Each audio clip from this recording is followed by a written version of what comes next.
Voilà, chers frères et sœurs, soyez abondamment bénis. Aujourd'hui, c'est encore une joie pour moi d'être avec vous et de partager cette exhortation avec vous. Donc, nous allons voir deux points essentiellement dans cette exhortation.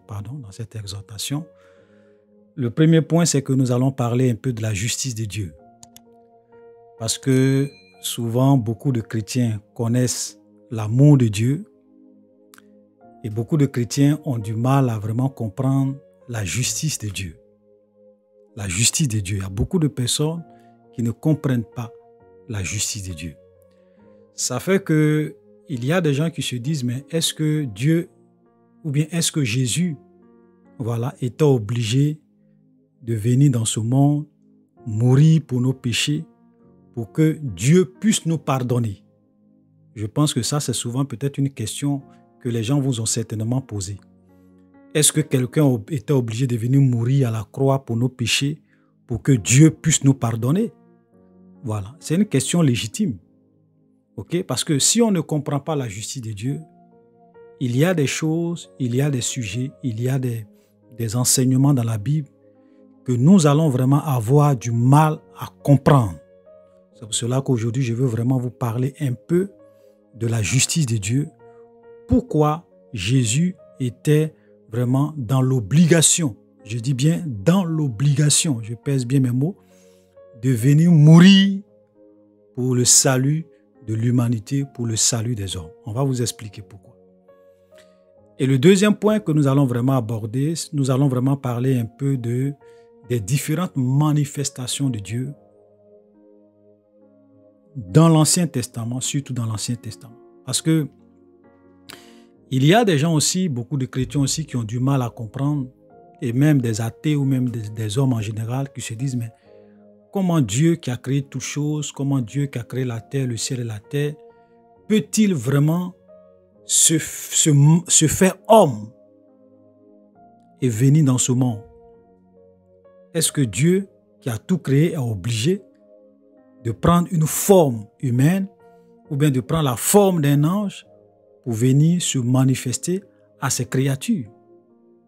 Voilà. Et souvent, il y a des religions qui disent que non, Dieu ne peut pas se faire homme. Dieu ne peut pas prendre une forme d'ange ou bien une forme d'un homme pour venir dans ce monde. Et nous allons voir, avant même d'arriver sur Jésus, nous allons voir dans l'Ancien Testament comment Dieu a pris des formes humaines, des formes d'hommes, pour se révéler à Abraham, pour se révéler à Jacob, pour se révéler à Moïse. Nous allons prendre quelques exemples pour que vous-même vous allez constater.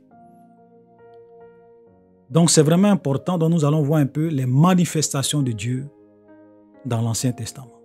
C'est très important. Mon objectif, c'est vraiment de vous faire comprendre un certain nombre de choses, pour vous aider à comprendre qui est réellement Dieu et comment Dieu fonctionne avec ses créatures. Amen. Avant d'entrer dans le sujet, je tenais vraiment à préciser deux choses. Voilà. La première chose, c'est d'abord le fait que souvent, quand on fait des enseignements, ou bien quand je fais des enseignements, il y a des catholiques qui se sentent souvent blessés et qui pensent que je m'attaque à l'Église catholique. Voilà. Ou bien même, quand je prêche, même les gens aussi de Kakou Philippe, souvent disent que j'attaque leur prophète. Je m'en prends à eux. Donc, en fonction de ce que je prêche, il y a des groupes de personnes qui se sentent indexés. Voilà. Et qui veulent souvent me faire la morale en disant oui, il faut prêcher l'évangile aux gens pour que les gens puissent connaître Dieu au lieu de venir parler des gens, des églises, des dénominations. On reçoit de plus en plus de messages et donc souvent il faut qu'on fasse des précisions pour que tout le monde puisse vraiment être au même niveau d'information. D'abord, moi je ne suis ni catholique, ni protestant, ni évangélique, Voilà, tout ce que vous pouvez imaginer. Je ne suis ni témoin de Jéhovah, rien. Je suis pas catholique, je ne suis pas protestant, je ne suis pas évangélique, je ne suis pas charismatique, je ne suis pas méthodiste. Moi, je suis simplement un chrétien, un disciple de Jésus. Donc, je ne suis pas là pour défendre les protestants, je ne suis pas là pour défendre les méthodistes, je ne suis pas là pour défendre les catholiques, je ne suis pas là pour ça. Voilà, donc, quand je me mets ici pour prêcher, ok, c'est ce que Dieu m'a mis à cœur, ce que je lis dans la Bible, selon l'inspiration que j'ai, selon la conviction que j'ai, que je parle. Voilà. Donc, qu'est-ce que ça me donne de venir me mettre là à parler mal des catholiques, à parler mal des protestants, à parler mal des méthodistes? Qu'est-ce que je gagne? On ne me paye pas. Et quand je fais mes vidéos, j'ai toujours dit, je ne prends ni argent, ni dîme, ni offrande, ni don. Donc, je fais ça pourquoi? Parce que j'ai l'amour de la vérité. Et ce que Dieu m'a dit de faire, c'est ce que je fais. Donc, je n'ai pas de compte à rendre à quelqu'un. Je n'ai pas d'explication, je vais dire, à donner à quelqu'un parce que j'ai prêché quelque chose, il n'aime pas. Donc, il ne faut pas prêcher ça. Ce n'est pas quelqu'un qui va me dire la manière dont je dois prêcher et ce que je dois prêcher. Voilà. Ce que je dis, je le soumets à l'appréciation de tout le monde. Si tu veux, tu prends. Si tu veux, tu laisses. Si tu penses que ce que je dis c'est vrai, tu prends. Si tu penses que ce que je dis c'est faux, tu laisses. Chacun sera un jour seul devant Dieu. Même moi-même qui vous parle, je serai seul devant Dieu. Mon pasteur ne sera pas là. Mon bishop ne sera pas là. Mon apôtre ne sera pas là. Le prophète ne sera pas là. Le pape ne sera pas là. Ma maman qui m'a mis au monde, elle ne sera pas là. Mon père ne sera pas là. Je serai seul devant Dieu pour répondre un jour de la vie que j'aurai menée sur terre. Voilà. Donc moi, je ne suis pas là pour dire catholique, protestant. Aucun pape n'est mort pour moi à la croix pour que je sois sauvé. Aucun prophète, ok, quand je dis aucun prophète sur la terre où je suis vivant actuellement, là, les grands prophètes qui sont dans le monde, aucun d'entre eux n'est mort.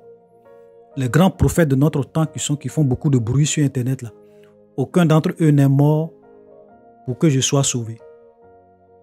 Ce n'est pas l'église protestante qui est morte pour que je sois sauvé. Ce n'est pas l'église catholique qui est morte pour que je sois sauvé. Ce n'est pas l'église évangélique qui est morte pour que je sois sauvé. C'est Jésus qui est mort pour que je sois sauvé. Donc moi, je suis disciple de Jésus. Donc je ne suis pas là pour défendre ou bien pour combattre une dénomination, bien une église, ou bien pour défendre les valeurs d'une église. Jamais. Il faut que ça soit clair dans l'esprit de tout le monde. Donc si tu veux, tu te désabonnes de ma chaîne. Voilà, de toutes les façons, moi je n'ai pas forcé quelqu'un à venir s'abonner à ma chaîne. Donc le jour que tu penses que ce que j'ai dit, ça ne te plaît pas, tu te désabonnes. Je ne vais pas aussi courir après quelqu'un. Je ne cherche pas à abonner. Je ne cherche pas des milliers, des centaines, bien des millions d'abonnés. Ce n'est pas ça mon objectif. Voilà. Donc je ne suis pas aussi là pour faire le buzz, pour plaire à quelqu'un. Donc ce que j'ai dit là, c'est ça que je vais continuer à dire. Voilà. Donc, ce n'est pas la peine de souvent s'insurger, s'indigner. Ça ne sert à rien. Tout ça, ça ne peut pas faire changer mon message. Voilà. Je dis ça parce que quand j'ai fait, bien souvent quand je fais des vidéos, bien même quand j'ai fait la vidéo sur le chrétien et la tradition, où j'ai un peu parlé à mes frères catholiques pour leur parler des statues, des représentations, se prosterner devant. J'ai été clair, voilà ce que j'ai dit. J'ai dit que Quand nous lisons Exode chapitre 20, le verset 1, Dieu a dit, tu ne te feras point d'image taillée, ni de représentation quelconque des choses qui sont en haut dans les cieux, qui sont en bas sur la terre. Tu ne te prosterneras pas devant ces choses et tu ne les serviras pas. Ça, c'est de l'idolâtrie. C'est condamné. C'est un péché. Et donc, si dans votre église, votre tradition vous pousse à vous prosterner devant des idoles, des statues, des saints, ou bien même de Marie, ce n'est pas de Dieu. Changez. Je l'ai dit dans l'amour. Voilà. Je l'ai dit dans l'amour. Ce n'est pas pour jeter des pierres aux gens. C'est dans l'amour que j'ai dit cela. Maintenant, si vous ne comprenez pas, vous pouvez peut-être me dire, ah frère, pourquoi tu dis ça? Parce qu'il y a toujours des gens qui veulent justifier ce qu'ils veulent, ou bien même justifier l'injustifiable pour que cela colle parfaitement avec ce qu'eux croient. Ils vont par exemple parler du serpent d'airain. Voilà, dans l'Ancien Testament, Moïse a élevé le serpent d'airain. Ils vont parler des chérubins. Ils vont parler même des statues que certaines, voilà, que Salomon avait fait dans sa maison, bien dans le temple. Mais quand vous regardez toutes ces choses, quand Moïse a fait le serpent d'airain, le peuple de Dieu n'allait pas se prosterner devant le serpent d'airain pour vénérer le serpent d'airain. Ils n'allaient pas se prosterner tous les jours devant le serpent d'airain pour adorer, pour adresser des prières. Jamais. Les chérubins qui étaient dans le temple de Dieu, ce n'étaient pas des chérubins qui étaient là pour que les gens puissent aller se prosterner, vénérer, adresser des prières à ces chérubins. Jamais. Voilà. En Israël, tu ne peux pas faire ça. Sinon, les gens vont te lapider à mort parce que ça, c'est de l'idolâtrie. Voilà. Donc, ce n'est pas le fait de représenter quelque chose, bien de faire une représentation qui est un problème. Mais la Bible dit qu'à partir du moment où tu te prosternes devant ces choses, à partir du moment où tu commences à vénérer ces choses, à partir du moment où tu commences à adresser des prières à ces choses, tu es en train d'idolâtrer ces choses. Et ça, c'est un péché grave parce que Dieu dit qu'il est un Dieu jaloux. Toute l'adoration, toutes les prières, toute la vénération doit lui revenir. Pas à un saint, pas à quelqu'un. Moi, je le dis clairement. Je n'ai pas de problème avec quelqu'un. Donc, on ne peut pas aller dans la Bible, prendre ces genres d'exemples et puis dire que oui, dans la Bible. Non. Quand nous venons, qui dans la Bible, surtout qui dans la Bible est allé se prosterner devant une statue pour vénérer la statue, pour prier la statue, pour adresser des prières à la statue? Qui? Et vous dites que non, la statue, ce n'est pas ça le problème, mais c'est la personne ou bien l'esprit qui est derrière la statue que nous, on adore. Ah bon? C'est ce que nos parents au village font. Hein? Ils se prosternent devant des rivières. Vous pensez que c'est devant la rivière qu'ils se prosternent? C'est l'esprit qui est derrière la rivière. C'est l'esprit qui est derrière la montagne. C'est l'esprit qui est derrière la forêt qu'ils adorent. Sinon, ce n'est pas la forêt en tant que telle. Donc, c'est tout ça que la Bible appelle l'idolâtrie. On vous dit la vérité. Maintenant, on ne force pas. Nous disons la vérité. Maintenant, tu es libre de prendre, tu es libre de ne pas prendre. Jésus n'a jamais forcé quelqu'un. Dieu n'a jamais forcé. C'est ce que je disais tout à l'heure. Il dit, je serai seul un jour devant Dieu. Tu ne pourras pas dire, oui, mon prêtre m'a dit, mon pape m'a dit, mon pasteur. Dieu va te dire, le tour de ton prêtre arrive. C'est toi et moi. Il est écrit. Voilà. Donc, faisons beaucoup attention à ce que nous disons, à ce en quoi nous croyons, aux choses que nous faisons. Voilà. J'ai même vu certaines personnes qui justifiaient le fait que oui, tout n'est pas dans la Bible. Ça veut dire qu'on doit croire en l'Église. Ce que l'Église enseigne, ce que l'Église dit de faire, c'est ce qu'on doit faire. Même si cela est contraire à la parole de Dieu, la tradition de l'Église. C'est là, moi, je dis, l'Église peut se tromper. Voilà. Parce que quelqu'un peut se réveiller un bon matin, parce qu'il dirige une église, il dit, bon, à partir d'aujourd'hui, tous les chrétiens doivent prier et adresser leurs prières en mon nom. C'est ce que Dieu m'a dit. Donc l'église a décidé ça. Ça veut dire que quand vous priez, vous devrez prier au nom de mon Dieu et en mon nom. Moi, votre pasteur, voilà. Il va dire que c'est Dieu qui lui a dit, que c'est l'église qui a décidé. Donc on va obéir. L'église n'est pas Jésus. La tradition de l'église n'est pas la parole de Dieu. Soyons clairs là-dessus. Parce que Des gens peuvent s'élever puis inventer ce qu'ils veulent. Quand j'ai fait l'histoire de l'Église, j'ai dit ceci, j'ai dit, dans les années 1500, et bien avant cela, où l'Église catholique était l'une des églises les plus puissantes dans toute l'Europe, il dominait même les rois. Vous savez ce qu'il faisait? Il y avait ce qu'on appelait les indulgences. Et les indulgences, c'était quoi? C'était des petits bouts de papier qu'on vendait. C'est-à-dire tu pouvais venir payer des indulgences pour que même si tu tues quelqu'un, ton péché soit pardonné. Tu pouvais payer des indulgences pour que ton parent qui est mort, qui est à l'enfer, puisse quitter l'enfer, le purgatoire pour aller au paradis. Donc tu venais payer les indulgences. Tu donnais l'argent. Et c'est comme ça que l'Église s'est enrichie énormément avec les indulgences. L'Église catholique. Ça, ce sont des histoires, ce sont des faits. Je n'accuse personne. Allez-y sur Internet, tapez indulgence, Église catholique. Vous allez voir des histoires, des faits. On vous en parle. Je n'invente rien. Mais ces indulgences-là, ça venait de Dieu? Est-ce que ceux qui achetaient cela vraiment, si tu tues quelqu'un que tu vas payer une indulgence, Dieu efface ton péché parce que tu as payé une indulgence?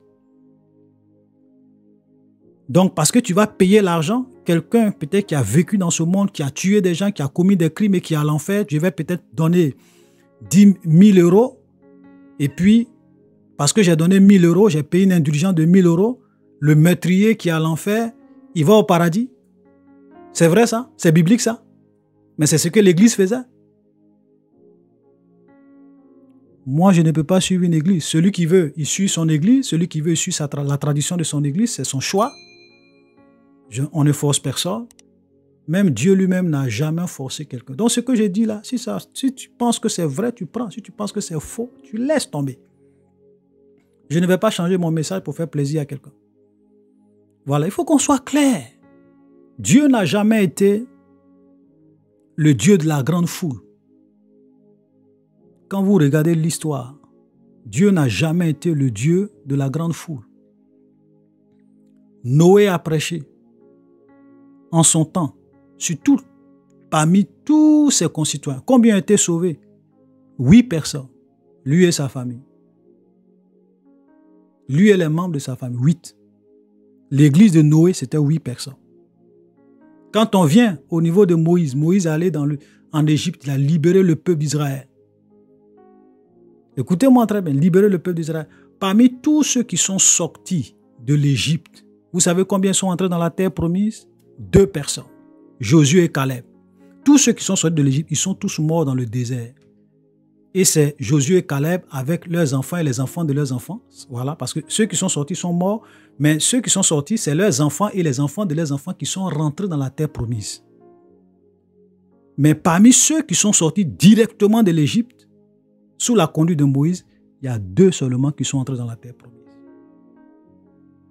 Quand Jésus est venu, Jésus a fait son ministère pendant 3 ans et demi. Vous savez, quand Jésus est mort, qu'il est ressuscité, qu'il est parti, il avait combien de disciples qui lui étaient restés fidèles, qui attendaient le Saint-Esprit dans la chambre haute?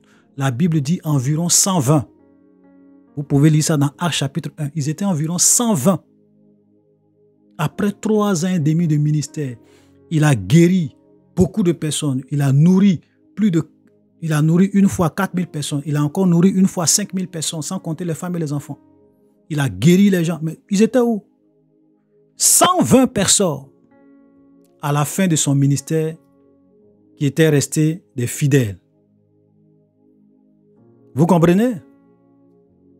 Donc Dieu n'a jamais été le Dieu de fous.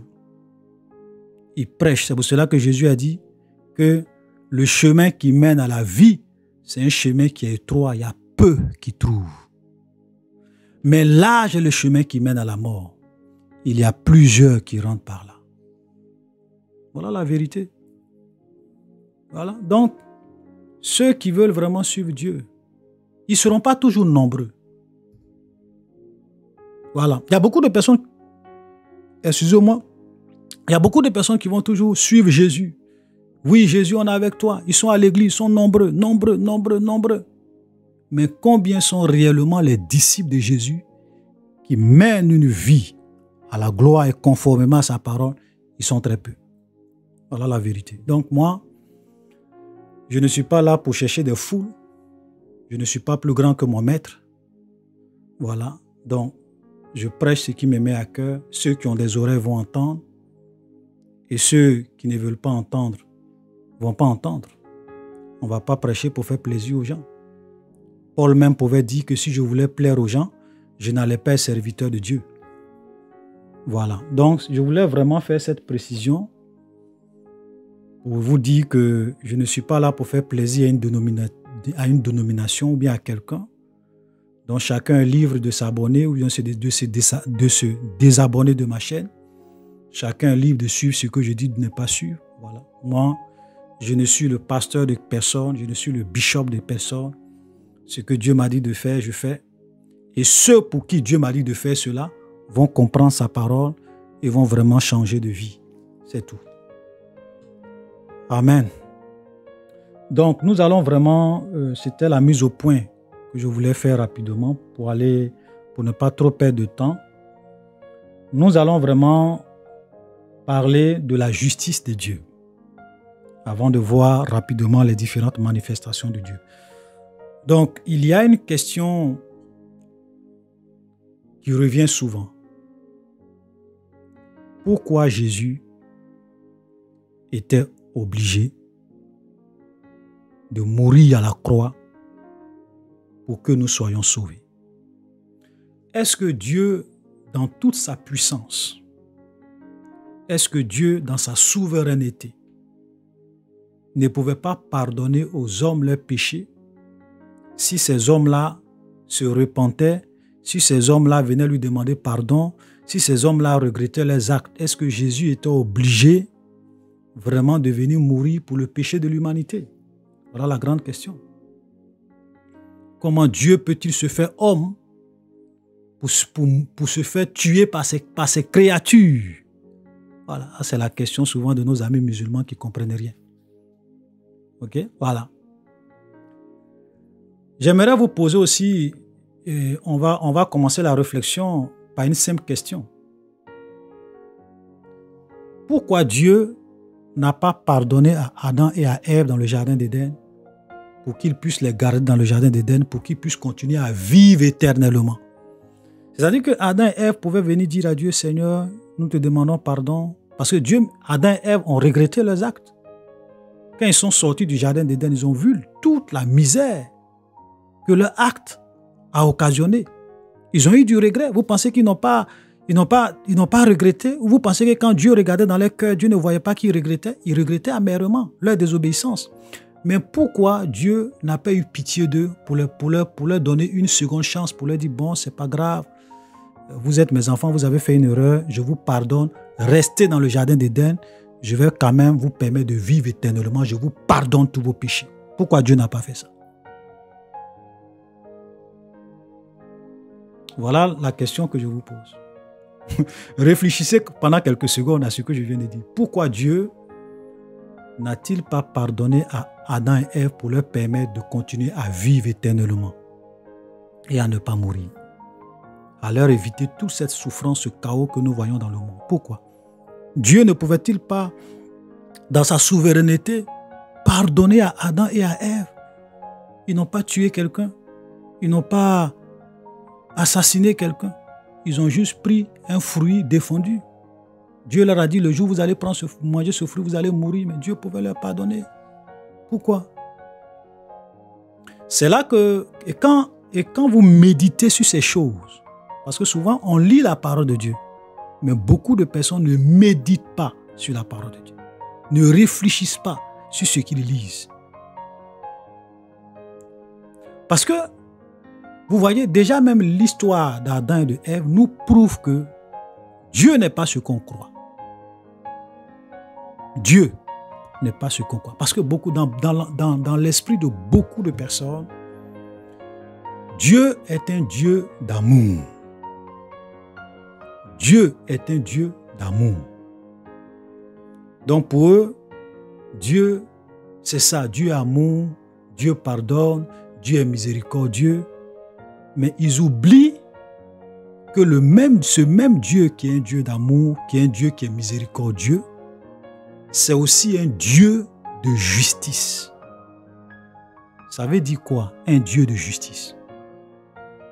Un Dieu de justice, c'est un Dieu qui doit rendre justice, c'est-à-dire qu'il ne peut pas innocenter gratuitement le coupable. Imaginez un juge dans ce monde. Un juge.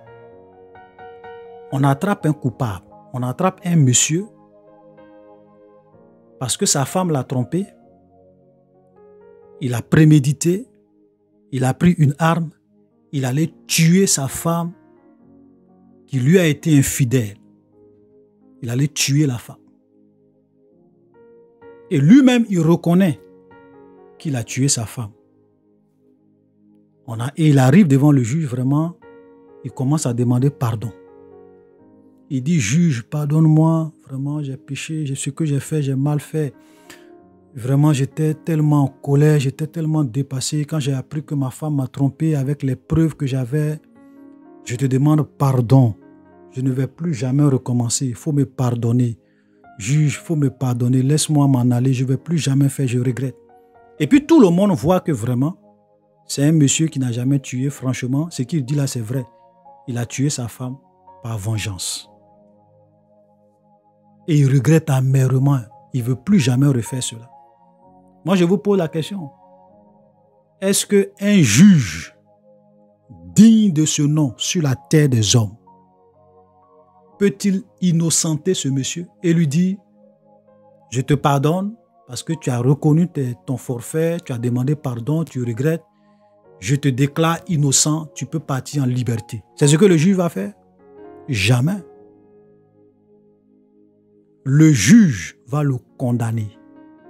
Si c'est 20 ans de prison, il va prendre 20 ans de prison.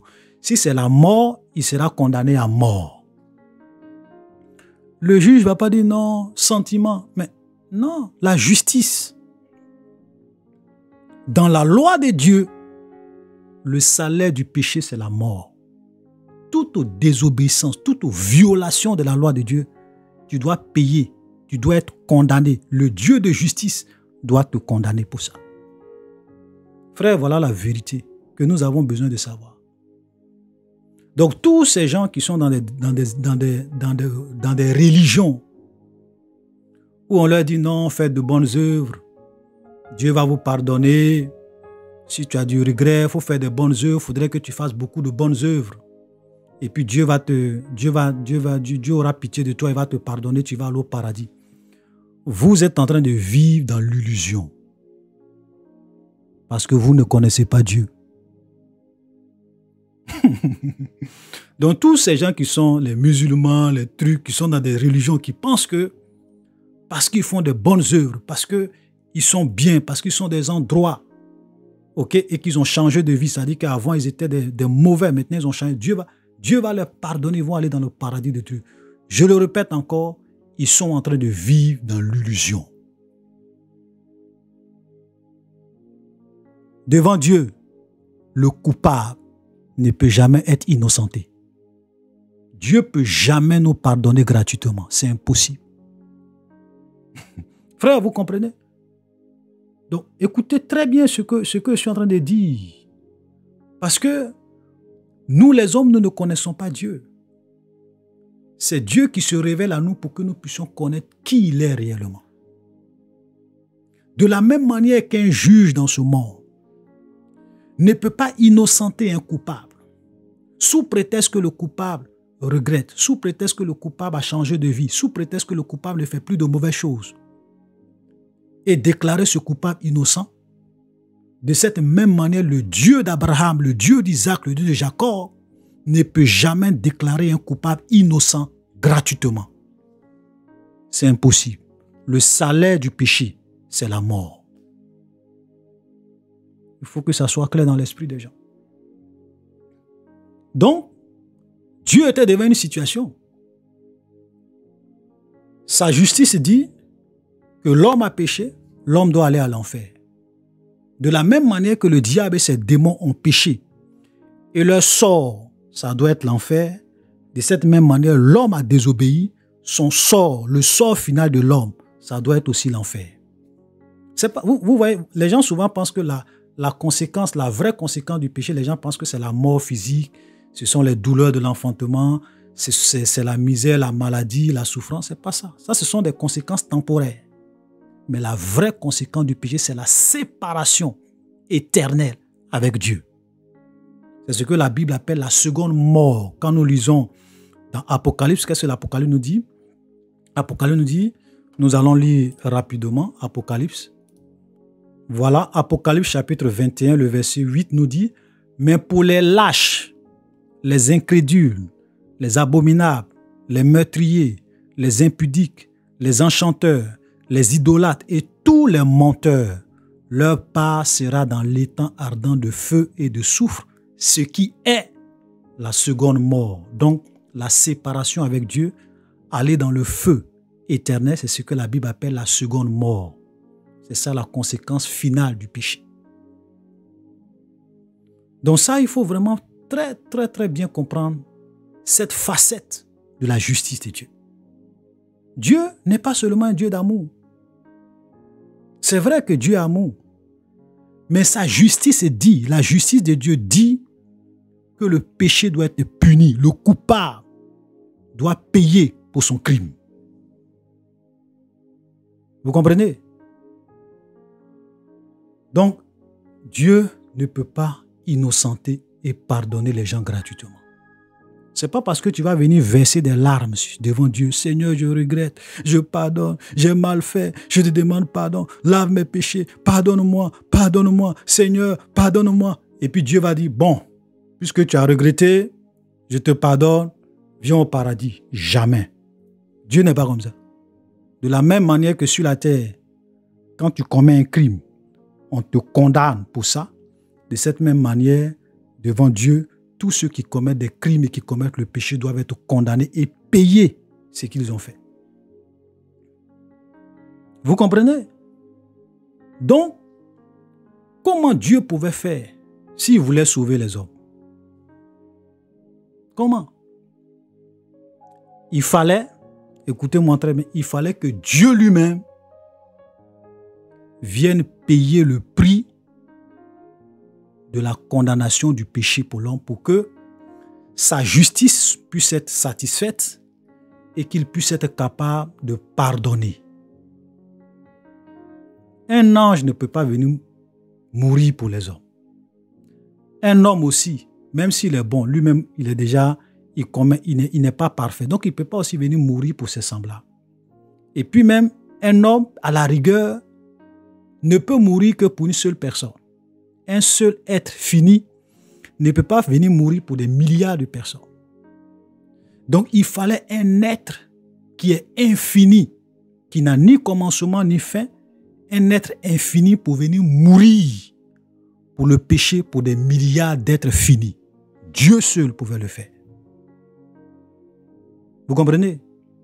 C'est pour cela que la seule personne dans tout l'univers qui pouvait venir payer le prix du péché, qui est la séparation éternelle avec Dieu lui-même, c'était Dieu lui-même. Donc quand Jésus vient, pourquoi il vient mourir à la croix? Lui, il est Dieu, c'est un être infini. Donc il vient, il n'a pas commis de péché, il dit bon, les hommes, eux, doivent être séparés de Dieu. Moi, je viens payer le prix à leur place. Il vient, il meurt à la croix pour des hommes, comme nous. Et quand il meurt, ok, parce que même quand vous voyez l'Ancien Testament, pour que le péché soit pardonné, on sacrifiait le sang des boucs, le sang des animaux. Mais même quand on vient, tout ça c'était vraiment une image. Voilà, parce que quand on vient dans le Nouveau Testament, la Bible nous dit que le sang des boucs et des taureaux ne peuvent pas effacer le péché. Donc c'était quelque chose que Dieu avait institué de façon temporaire jusqu'à ce que le vrai sacrifice, l'agneau de Dieu qui ôte le péché du monde, puisse vraiment venir. Et c'était Jésus. Donc Jésus était l'agneau, le sacrifice parfait pour donner satisfaction à la justice de Dieu. C'est pour cela que tous ceux qui entendent parler de l'évangile et qui refusent d'accepter Jésus et qui refusent d'accepter Jésus et de venir au pied de la croix, accepter son sacrifice à la croix et le reconnaître comme le Seigneur et le Sauveur et le reconnaître comme étant le seul par qui ils doivent passer pour aller vers Dieu, pour avoir le salut, ils sont perdus. Vous allez mourir, vos péchés demeurent parce que le sang des taureaux, le sang des boucs, le sang d'aucun autre être humain ne peut vraiment payer vos péchés. Jésus seul, Dieu seul peut pardonner vos péchés. Vous comprenez? Donc voilà pourquoi Jésus était obligé de venir mourir à la croix. C'est pourquoi depuis l'Ancien Testament, même depuis le Jardin d'Éden, Dieu a fait cette promesse-là à l'homme, que quelqu'un allait venir un jour et écraser la tête du serpent. Et quand on lit beaucoup, le Messie devrait venir dans l'Ancien Testament, beaucoup de passages, le Messie devrait venir pour sauver les hommes de leurs péchés. C'est pour cela que quand Jésus arrive, on dit, tu l'appelleras Jésus, car c'est lui qui sauvera son peuple de ses péchés. Sans le sacrifice de Jésus, tout le monde s'en va à l'enfer, sans exception. Selon la justice de Dieu, sans le sacrifice de Jésus, tout le monde partait à l'enfer. Il est le seul et l'unique sauveur du monde. Voilà, donc chers frères et sœurs, j'ai voulu faire encore, j'avais déjà fait cette étude-là, mais j'ai voulu vraiment reprendre encore pour vous rappeler ces choses. C'est pour cela qu'il n'y a de salut en aucune autre religion. Il n'y a de salut en aucune autre religion en dehors du sacrifice de Jésus-Christ à la croix.